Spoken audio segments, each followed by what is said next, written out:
Gospel of Abraham, it's important that it's hooked with the word Abraham.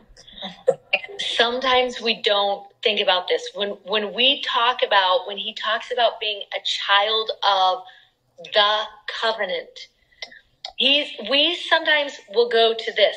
Gospel will go to read the scriptures, pray, go to church.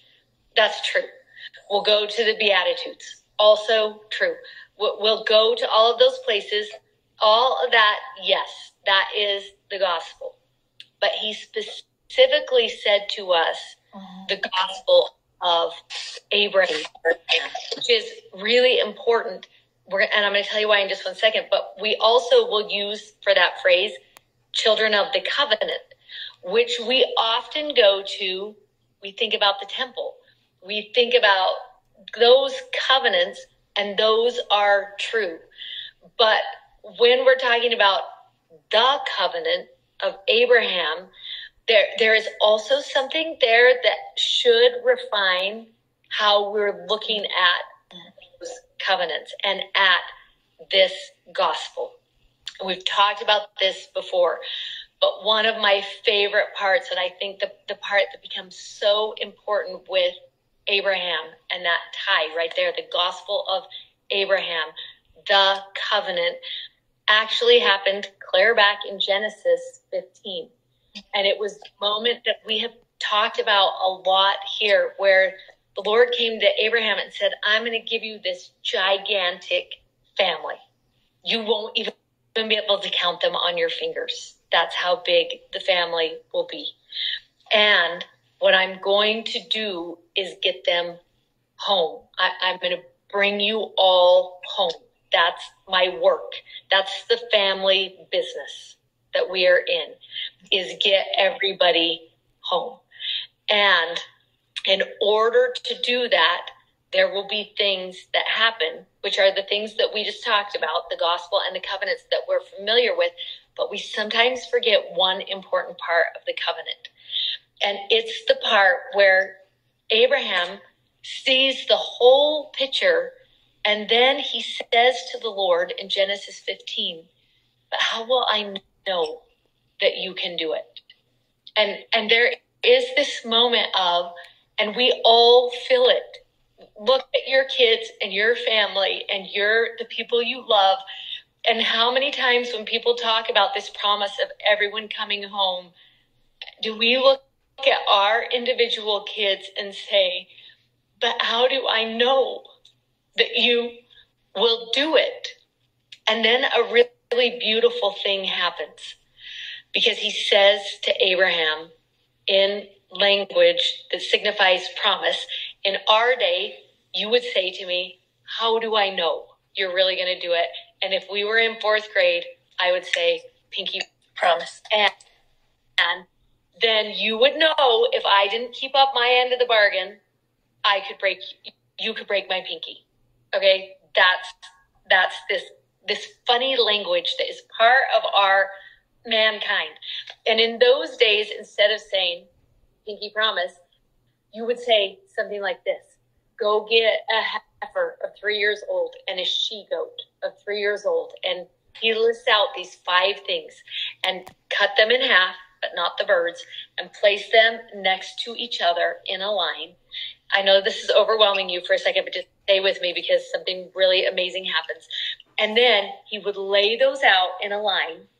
And if Michelle and I were making the promise, I would stand on one side of the line and Michelle would stand on the other. And we would walk through those animals.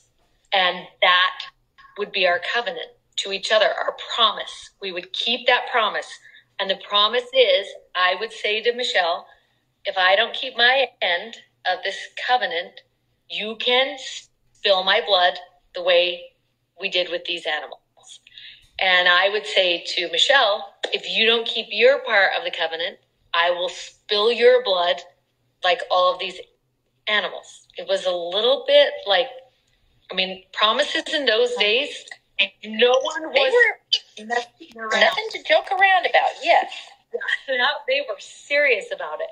Well, what happens is Abraham lays out what's supposed to be his promise from the Lord, And the Lord doesn't show up, and he doesn't show up, and he doesn't show up, and he's chasing away vultures, and it gets really dark, and Abraham finally falls asleep, which I actually love that part of the story, because how many of us have been in that place where we're like, is he really going to keep this promise?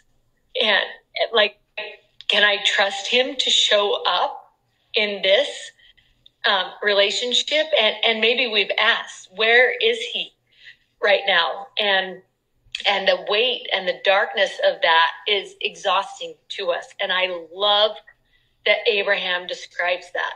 And then what happens is Abraham is woken up in the middle of the night, and he lifts up his head and he looks, and in between the covenant, only one person goes through, a burning lamp, and that's it, which is really interesting, because only one person walked through, and it was the Lord. So in essence, he said, if I don't keep my covenant to you, you can do what I have done to these animals. This will happen. But then he says this, if you don't keep up your end of the covenant,